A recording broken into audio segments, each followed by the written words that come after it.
हमारे young protesters हैं उनसे, भैया प्लीज़ शांत हो जाइए, डिस्टर्ब मत कीजिए। जो हमारे यंग प्रोटेस्टर्स हैं अलग अलग स्टेट से, उनसे मेरी अभी मीटिंग हुई थी, डिस्कशन हुआ था, फ्रैंक डिस्कशन। सबसे पहले मैं इनके जैसे जो हज़ारों यंगस्टर्स हैं इनका और उनका धन्यवाद करना चाहता हूं कि ये कॉन्स्टिट्यूशन के लिए लड़े, एजुकेशन सिस्टम के लिए लड़े और इंडिया के फ्यूचर के लिए लड़े। मेन डिस्कशन वायलेंस पे था, हिंसा पे था, और इनका कहना है कि इन्होंने किसी पर हिंसा नहीं की है, मगर इनका नॉन स्टॉप हरासमेंट हो रहा है, इनको धमकाया गया और इन पर लाठियां चलाई गई, इनको मारा गया। तो मैं चाहूँगा कि दो शब्द ये भी बोलें।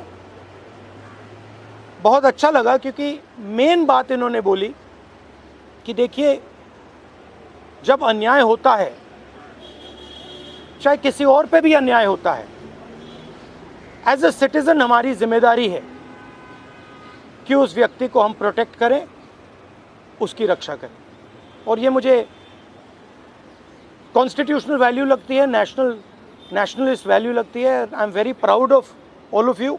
I am very proud of every single young person who has done this. You have done nothing wrong, and the question of accepting your apology does not arise. You do not have to apologize to anybody. You have not done anything wrong. I'd like to say two words in English. We had a freewheeling conversation with some of the young protesters. They mentioned to me how they were assaulted, beaten, threatened. I'm very proud of them. I'm very proud of what they have done, what thousands of young Indians like them have done. They have defended the Constitution. They have protected the idea of India. They have protected India's future. Complaining about the education system, which is a flawed system, a collapsing system, a useless system, is not a crime. If anything, the system needs to be changed. It needs to be corrected. And that is all they were asking for. They were not doing violence, they were not being aggressive, they were not being nasty. They were beaten, they were assaulted, they are threatened. Accepting their apology, forcing them first, sending gundas to their house. महिलाओं के घर में गुंडा भेजने के बाद forcibly उनसे apology, 15 साल की बच्ची से अपॉलॉजी लेना और फिर उस अपॉलॉजी को एक्सेप्ट करना, accepting that apology is complete nonsense. We do not accept it. We want a education system that works. We want exam leaks to stop, and we want the future of this country, who is them, to be respected and protected. So would you like to say a word? Talk. Hello everyone, मेरा नाम है रिया अहीर. मैं वो लड़की हूँ जो Mumbai police के सामने आ गई थी. यू गाइस से कि ये वो लड़की है जो वायरल हो गई है, जिन्होंने मुंबई पुलिस को रोका था.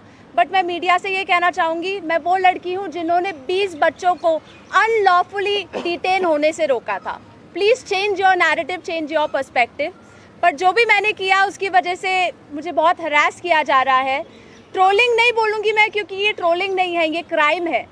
और सिर्फ ये ही नहीं, जनता ही नहीं बल्कि पार्टी वर्कर्स भी अभी अपने फेसबुक पर पोस्ट लगा रहे हैं, मेरे बारे में गलत बोल रहे हैं कि मैं जो कुछ भी कर रही हूँ 140 रुपीज़ में अपनी बॉडी बेच रही हूँ. सर, आप खुद ही सोचिए, उनके दिमाग में ऐसा कितनी गंदगी भरी रहेगी कि वो ये बोल रहे हैं. 27 को मैंने क्राइम रजिस्टर करवाया था. आज 5 तारीख है, मेरे हाथ में अभी तक FIR नहीं आया है. ना ये बेटियों को पढ़ने दे रहे हैं, ना ये बेटियों को बचने दे रहे हैं. मैं बस आपसे इतना कहना चाहूँगी कि एज मीडिया हमारी सबकी रिस्पॉन्सिबिलिटी होती है कि जिन बच्चों के लिए मैं खड़ी थी अब वो मेरे लिए खड़े हैं. एज ए सिटीजन हमारी भी रिस्पॉन्सिबिलिटी है कि एक दूसरे के लिए हम खड़े रहें. Thank you. एक सेकंड. हेलो, इनके बारे में मैं कहना चाहता हूँ. इनको पेलेट गन इंजरी हुई थी. ये थोड़ा आपको बताएंगे कि कहा जा रहा है कि पेलेट गन यूज़ नहीं की गई, ये आपको थोड़ा बताएंगे. मेरा नाम नूतन टोप्पो है और मैं झारखंड से बिलोंग करती हूँ और प्लेट गन मैं अपने आँखों से देखी थी कि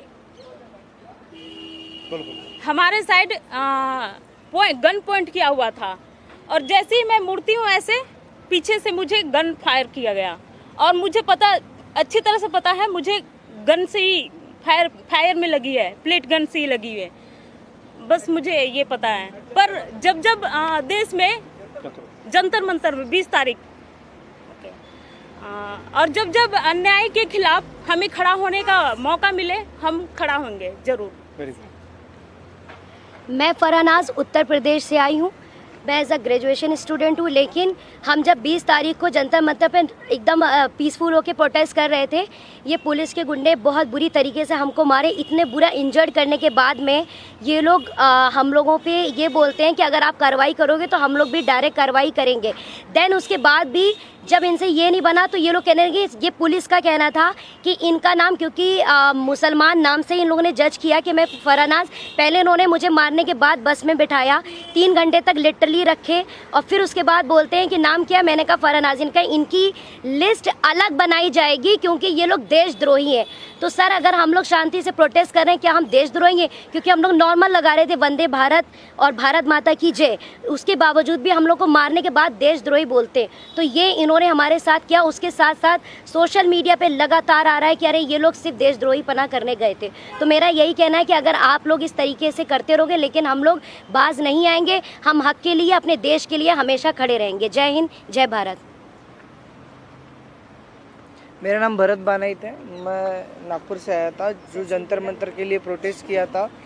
उस प्रोटेस्ट में मैं 20 जून से था, पर 20 जुलाई को हुआ वाक़या तो हमने धर्मेंद्र प्रधान के लिए जो इस्तीफ़ा मांगा था, उस इस्तीफ़े के लिए इन्होंने इतना अत्याचार किया, इतनी बर्बरता की। शायद हमने अमित शाह का इस्तीफ़ा मांग लिया होता तो इन्होंने हम पे सीधा गोलियां चला दी होती, बॉर्डर बना दिया होता जंतर मंतर को। मुझे इस तरीके से लगता है क्योंकि हमने जो सहा है, मैंने खुद कई बच्चों को एम्बुलेंस में डाला जो ब्लीडिंग हो रही थी, उनसे ब्लीडिंग हो रही थी। मैंने उनको डाला तो सामने जाके उनको रोका गया था।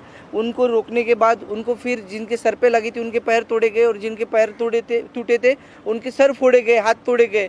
मतलब इस तरीके का वाक़या हमने देखा और अभी तक ज़िंदगी में मैंने ये ऐसा दिन कभी मैंने अपने ज़िंदगी में नहीं देखा और ये मेरे ज़िंदगी का ब्लैक डे था और ये ज़िंदगी में किसी के नहीं आना चाहिए। इसलिए सबने एक साथ सब खड़े हुए और जैसे मुझे मारा गया तो लोग मुझे देख के आए। पर अभी हमें लगता है कि उस दिन अगर हम रुकते नहीं जंतर मंतर पे तो ये लोकतंत्र का आखिरी दिन होता। यही मैं कहना चाहता हूँ। धन्यवाद। हाय एवरीवन, मेरा नाम मुस्कान है। मैं ज़्यादा कुछ नहीं बोलूँगी, मैं बस इतना बताऊँगी that I was one of the peaceful protesters at Delhi Jantar Mantar. मेरा सवाल बस ये है कि जब मैं शांति से चल रही थी तो पुलिस ने मुझे मारा क्यों? आरएएफ ऑफिसर्स ने मेरे ऊपर लाठी क्यों बजाई? और जब ये साफ साफ रूल है कि आप थाई के ऊपर नहीं मार सकते हो और एक मेल ऑफिसर किसी लड़की को नहीं मार सकता, तो एक मेल आरएएफ ऑफिसर ने why did he try to jab a baton into my buttocks? मेरा बस इतना सा सवाल है। और अगर इसके लिए जिसको भी उसने ऑर्डर दिया था अगर वो आके मुझसे माफ़ी मांग ले तो मुझे भी बहुत खुशी मिल जाएगी। एंड सेकेंडली, क्योंकि मैंने बोला कि मेरा नाम मुस्कान है, मैं एडिशनली ये भी ऐड करना चाहूँगी कि सरनेम मेरी शर्मा है। और ये मैं इसीलिए बता रही हूँ क्योंकि आजकल हर कोई मान के बैठा है कि मैं मुस्लिम हूँ और इसीलिए मुझे और ज़्यादा गालियाँ मिल रही हैं। And that does not tell anything about me, but that tells a lot about the narrative जो इस कंट्री में अभी सेट हो रहा है कि अगर इसने सरकार के खिलाफ बोल दिया तो ये तो मुस्लिम है, और जैसे ही आप किसी को मुस्लिम बना देते हो समहाउ वो अपने आप ही एंटी नेशनल कैसे बन रहा है। तो हम इस नैरेटिव को बहुत ज़्यादा आजकल फॉलो कर रहे हैं और ये जितनी भी ट्रोलिंग आजकल हो रही है इंटरनेट पे, जितना भी हरासमेंट हम लोग फेस कर रहे हैं, ये इस कंट्री का नैरेटिव बताता है बहुत साफ साफ। थैंक्स। आप सब लोगों से सवाल है कि आप कह रहे हो इंटिमिडेट किया जा रहा है, आप कह रहे हो डराया जा रहा है, आपकी परीक्षण हो रहा है, even then you are standing here. What makes you standing here? No, but I want to say something else, which is even more powerful. That there are young people who are standing here in front of India's press.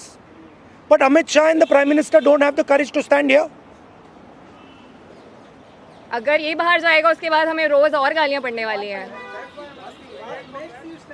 They are क्योंकि Indian. कल को मेरे साथ गलत होगा, मेरे साथ कोई आके खड़ा नहीं होगा अगर आज मैं दूसरों के लिए आवाज नहीं उठाऊंगी। और ये ऐसी कंट्री है, टू बी वेरी ऑनेस्ट, जिन लोगों को मेरी सुरक्षा करनी चाहिए उस दिन मैं उन्हीं लोगों से पिट रही हूँ।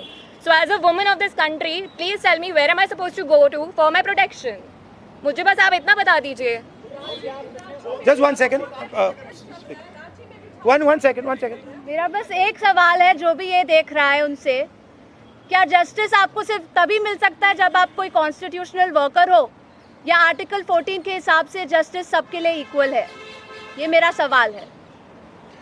So no, last thing I want to say. 1 second.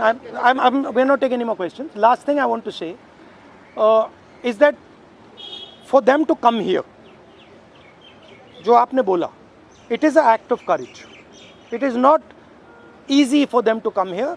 They are facing harassment, they are facing violence, they are facing torture, and I am very proud that they have the courage to speak so eloquently, so beautifully about what they are feeling. And these are exactly the type of youngsters that this country needs. There's thousands and thousands of them, and I'm extremely proud of what they have done. Final thing, the person who is responsible for this violence, the person who has had the pellet gun fire into this young lady, the person who's had the pellet gun fire into that young man I brought here, the person who has turned the police force against this young lady who's asking for their protection is Mr. Amit Shah, is the Home Minister of India. He does not have the decency to come to Parliament. He does not have the decency or the courage to comment on what has happened. And there's only two possibilities. One, he did not know that this violence was being carried out on the children, in which case he's incompetent. And two, that he ordered the shooting of the pellet gun, he ordered the violence on these children, on these youngsters, which means he's culpable.